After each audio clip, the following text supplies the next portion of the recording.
bien qu'il a un problème et qui retarde l'échéance d'aller voir un médecin. Ou, voilà. Donc on peut avoir toutes les entraves à la demande de soins possibles et imaginables, la peur du médecin, la peur de la médecine, la peur de la maladie, qui fait qu'on diffère. Voilà. Donc la demande de soins, elle est évidemment, c'est un facteur extrêmement psychologique de la démarche. Et donc ça peut soit freiner, soit accélérer, parce qu'il y a des gens au contraire qui sont très inquiets de leur petit bobo, leur petite maladie, et le moins de petits frémissements, etc., clac, qui sont chez le médecin. Alors, entre le trop et le trop peu, voilà, vous êtes, vous, réceptacle des demandes de soins, à même de juger le caractère fondé ou pas, plus ou moins utile ou pas, de la démarche de soins qui vous est adressée. Et les psychologues de la médecine ont beaucoup étudié comment se fait cette maturation qui amène, un, de la perception de la maladie, deux, à la demande de soins. Parce qu'avant d'aller demander des soins, il faut qu'on se considère comme malade. Alors, je ne parle pas des examens systématiques qu'on fait, la coloscopie à partir de 60 ans pour aller chercher une hypothétique tumeur, etc. Bon, c'est des gens prudents, des gens qui ne sont pas, mais je parle de la demande de soins quand on a quelque chose qui ne va pas. Bon. Et ça a été très formalisé, donc on voit bien, il y a le processus, bon, on est bien, puis un matin on se réveille, on n'est pas très bien, on s'est un peu fatigué, on sent qu'il y a quelque chose, on se sent patraque, etc. Donc, et le processus, il a été très codifié, hein, on voit bien, on met quand même en général un jour, quelques heures et quelques jours à se dire, voilà, il y a quelque chose qui ne va pas, un peu de fièvre, un peu, enfin, on sent, voilà, bon. Et puis, ça, c'est ce qu'on éprouve. Bon, toute notre proprioception, enfin, tout notre appareil sensitif est en alerte pour nous indiquer quelque chose qui ne va pas, des douleurs, une sénestopathie particulière, etc. etc. Bon, puis après, il y a ce qu'on appelle les processus de validation. C'est-à-dire que vous ne vous sentez pas très bien, vous prenez sur vous, bon, je vais à la fac, j'y vais quand même, bon, vous arrivez, bon, c'est pareil, mais vous rencontrez quelqu'un qui vous parle de choses sympathiques, etc. Il peut y avoir, je ne dirais pas, vous n'êtes plus malade, mais le truc s'estompe. La perception que vous avez d'un mal-être s'estompe. Au contraire, vous trompez sur la bonne copine qui vous dit « Oh, dis donc, Marie, t'as une sale gueule aujourd'hui. » Ça vous casse. Et, ça, voyez, et tout ce processus qu'on appelle de validation externe, eh c'est tout le cheminement psychologique qui se fait entre ce qu'on ressent et ce qui nous est renvoyé de l'extérieur. Si vous vous sentez déjà un peu patraque, puis que la bonne copine dit « Oh, dis donc, oh, t'as mauvaise mine. Hein. Oh, bon. » Alors là, ça vous enfonce. Pour peu qu'il y ait une deuxième bonne copine qui arrive, qui vous en refout une louche. Bon. Alors là, bon, je ne dis pas que c'est pas ça qui va vous inciter à consulter, mais plus ce processus de maturation de il y a quelque chose qui ne va pas va s'organiser et se concrétiser, plus vous allez dire bon. Et après, il y a la propension à demander les soins, à les consulter, ou au contraire les facteurs qui vont vous entraver et qui ont trait à votre constitution psychologique, à vos côtés très angoissés, au contraire, désinvolte et rassuré. Oh non, je crois à ma bonne étoile, bon, ça va passer, etc. etc. Bon, alors parfois ça passe pas. Enfin, bon, voilà. Donc voilà, tout ce processus pourrait passer des heures. Hein, vous parlez de la demande de soins et comment elle se formalise. Mais sachez que donc tout ça est sous l'influence de déterminants psychologiques qui ont leur importance. Après, deuxième point important de mon point de vue pour ce qui est de la prise en compte des facteurs psychologiques, c'est toutes les manipulations dont un médecin peut être l'objet. Hein, donc, quelqu'un vient vous voir et peut essayer de vous manipuler. Pas parce qu'il est malfaisant, qu'il veut obtenir un arrêt maladie, encore que c'est évidemment possible, mais il y a quand même, par exemple, les personnalités très hystériques, très manipulatrices, qui vont chercher une espèce de sympathie avec le médecin pour, dans un certain théâtralisme, une scénarisation de leur souffrance, parfois exprimée de manière un peu excessive, un peu théâtrale, un peu démonstrative, bon, vont essayer de sensibiliser votre compassion pour éventuellement obtenir votre attention et éventuellement des bénéfices, ce qu'on appelle les bénéfices secondaires en maladie, c'est-à-dire en fond bon, alors, pas simplement un arrêt de travail, mais un aménagement de ceci ou de cela. Enfin voilà, donc vous pouvez être l'objet en tant que... Alors, il y a des médecins des patients qui sont très manipulateurs, d'autres pas, et ça c'est évidemment très dépendant de leur psychologie, de leur personnalité, et vous devez être armé. Alors, armé vis-à-vis de ça, ça ne veut pas dire être rigide comme un bout de bois et dire « Ah, je ne me ferai pas manipuler, hein, ça c'est hors de question, ah, celui-là, il n'est pas né celui qui va me manipuler ». Non, il faut évidemment essayer de composer avec tout ça, c'est-à-dire à la fois d'être dans une empathie, mais raisonnable par rapport aux patients que vous aurez en face de vous, et attentif au fait et lucide par rapport à ce qui peut être excessif et un peu manipulatoire, mais en n'ayant pas des réactions contre-transférentielles trop fortes. Voilà, en disant, on peut aussi trouver que voilà, il y a un petit jeu dans la relation médecin-malade qui s'institue et que, conscient de ce jeu, vous évitez les écueils et vous restez dans les conduites à tenir habituelles en pareil cas, sans excès dans un sens ou l'autre. Je dis ça parce que vous n'imaginez pas à quel point les jeunes médecins se laissent embarquer parfois dans des histoires qu'ils ne maîtrisent plus après, hein, donc qui sont...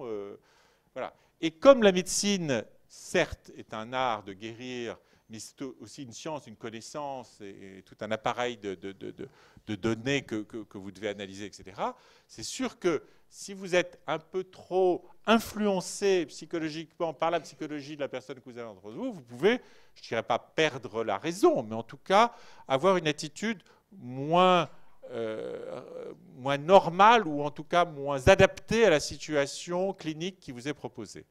Donc c'est vraiment quelque chose qui s'apprend. Hein. D'ailleurs, les stages que vous faites à l'hôpital, c'est aussi cette façon d'apprendre comment on se comporte, cette manière d'être avec les patients, cette façon de se comporter et cette façon de gérer un petit peu l'angoisse de vos malades, leur psychologie, leur façon d'être et leur façon de se comporter vis-à-vis de vous. Et évidemment, de tout cela va résulter la qualité de la relation malade qui est au cœur du processus thérapeutique. Parce qu'un médecin extrêmement technicien qui connaît tout sur tout et qui a lu toutes les revues scientifiques, etc., mais qui n'aurait pas effectivement cette sensibilité dans la relation pour accomplir le processus thérapeutique qu'il met en place au travers des traitements qu'il prescrit et de l'accompagnement qu'il va faire, serait un très mauvais médecin. À l'inverse, quelqu'un effectivement qui serait extrêmement talentueux pour ce qui est de la relation, mais qui serait nul pour ce qui est des connaissances, serait aussi un très mauvais médecin. Ou il serait à la rigueur un très bon guérisseur. Hein. Vous savez qu'en France, il y a plus actuellement de guérisseurs non médecins que de médecins. Il faut le savoir. Hein. Donc on est en compétition avec... dont des gens de bonne foi qui font pas de mal, et puis d'autres qui sont franchement des escrocs et des margoulins qui qui exposent à des pertes de chance, des gens qui ont des pathologies graves et qui échappent à la médecine parce que bon, voilà. Donc il faut certes opposer à toute la fausse médecine, enfin toutes les guérisseurs.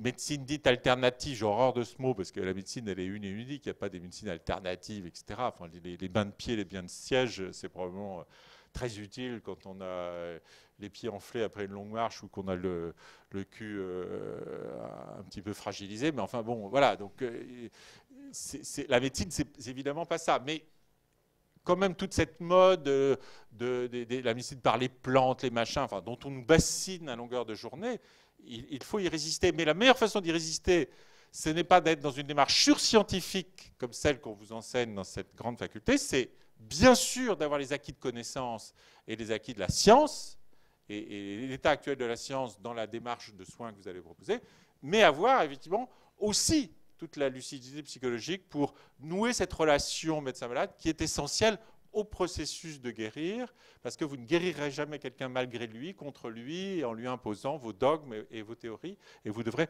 toujours composer, ne serait-ce que pour qu'il y ait une observance thérapeutique, et j'en viens au point 4, qui soit de bonne qualité, parce que si la relation thérapeutique que vous avez nouée est mauvaise, eh bien votre traitement, aussi intelligent soit-il, aussi subtil soit-il, eh bien le patient n'en tiendra pas compte, parce qu'il ne sera pas, effectivement, dans une relation de confiance avec vous. Et la confiance, ça se noue, ça se construit, et c'est évidemment ce qui est le vecteur d'une bonne observance thérapeutique. Et enfin, le dernier point, c'est celui des risques liées à certaines composantes de la personnalité.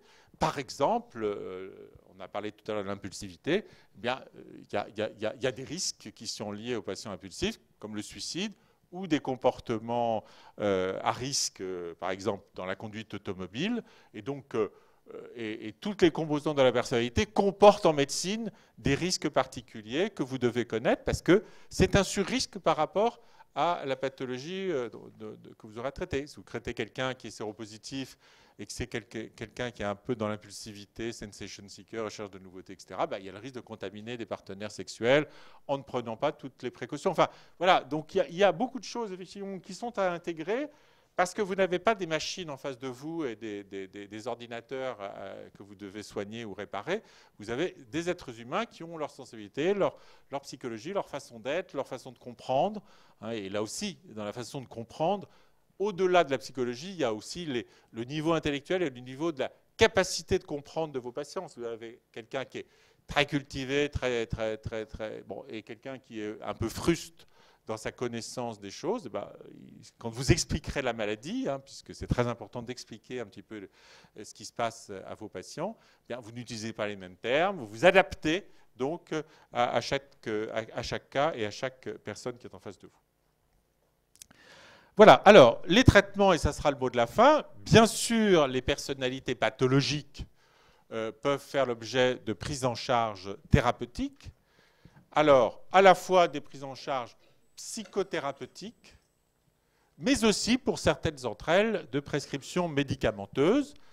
Par exemple, pour ce qui est des médicaments, les grands psychopathes ou sujets très impulsifs, très éruptifs, très transgressifs, des petites doses d'antipsychotiques ont le mérite de baisser un petit peu le niveau d'impulsivité et d'agressivité. Les borderline peuvent aussi bénéficier de ce type de prescription. Les personnalités très anédoniques, peuvent bénéficier de psychostimulants. Enfin voilà, donc il y a différentes possibilités de corriger un petit peu ce que la nature a mal fait par de la chimie à petite dose, intelligemment prescrite, de manière non systématique, mais voilà, pour protéger. Mais surtout, le cœur de l'action dans la prise en charge des patients qui ont des personnalités pathologiques, c'est les prises en charge psychothérapeutiques. Alors, il y en existe beaucoup de registres très différents. Celles qui sont actuellement les plus validées et les plus reconnues pour corriger des personnalités pathologiques, ce sont les thérapies cognitivo-comportementales, où là, vous allez essayer de modifier un petit peu la façon d'être en agissant sur certains déterminants psychologiques au travers de la persuasion, de la mise en situation et de l'apprentissage, effectivement, de stratégies adaptatives par rapport à des traits de personnalité qui vous font souffrir, ou qui font souffrir en l'occurrence vos patients, et qui modifient son caractère et sa façon d'être au monde. Et donc là aussi, on pourrait y passer une journée, parce que pour vous expliquer tous les types de psychothérapie et comment on fait, ça va des psychothérapies, par exemple, de réacquisition de la confiance en soi, ou des psychothérapies de gestion de problèmes, pour les gens très anxieux, très tétanisés par les... Bon, il y a des stratégies de résolution de problèmes qu'on peut apprendre dans des processus psychothérapeutiques. Enfin voilà, il y a toute une palette d'interventions, un peu comme la kinésithérapie a toute une palette d'interventions pour remuscler tel muscle par rapport à telle douleur ou par rapport à telle disgrâce physique. Eh bien, on a les psychothérapeutes cognitivo-comportementalistes ont toute une palette d'interventions pour essayer, non pas de remuscler le cerveau, puisque ce n'est qu'une boule de graisse, comme vous le savez, mais essayer, au contraire, de nous réapprendre des stratégies adaptatives, cognitives, qui permettent de lutter contre nos difficultés. Voilà, donc voilà ce que j'avais à vous dire. Donc on a maintenant 5-10 minutes pour des questions, si vous avez des questions à poser. Je vous écoute.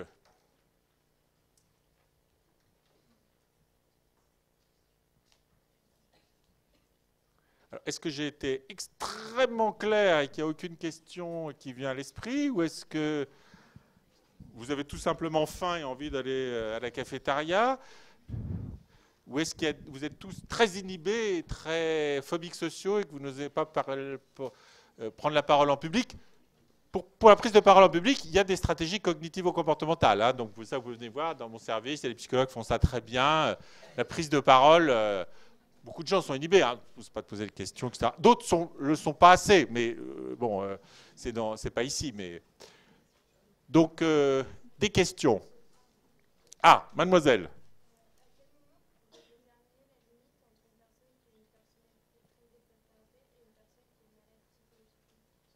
Alors, c'est toute la difficulté. C'est une excellente question des limites du normal et du pathologique. C'est une limite qui est floue, parce que évidemment, il y a un continuum.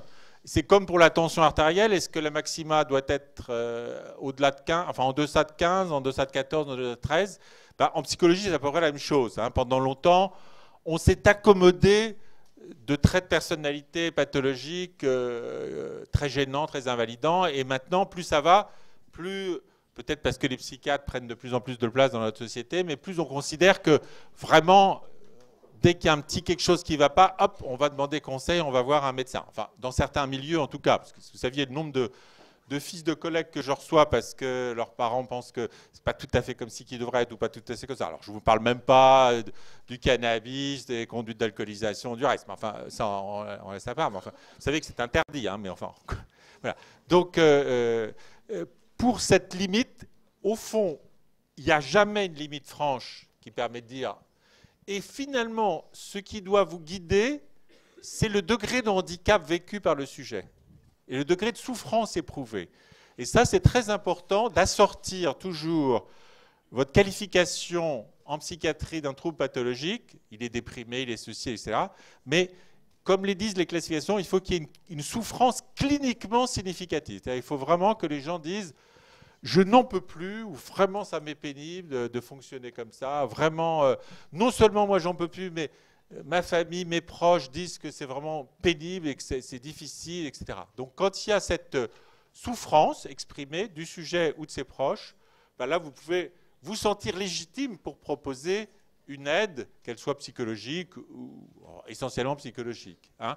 Et en tout cas, déjà analyser de quoi il s'agit et quel est le niveau effectivement de la réalité de la souffrance du sujet. Autre question ? Bon, bah écoutez, s'il n'y a pas d'autres questions, je vous souhaite une bonne fin de matinée, quasiment terminée, et un très bon week-end.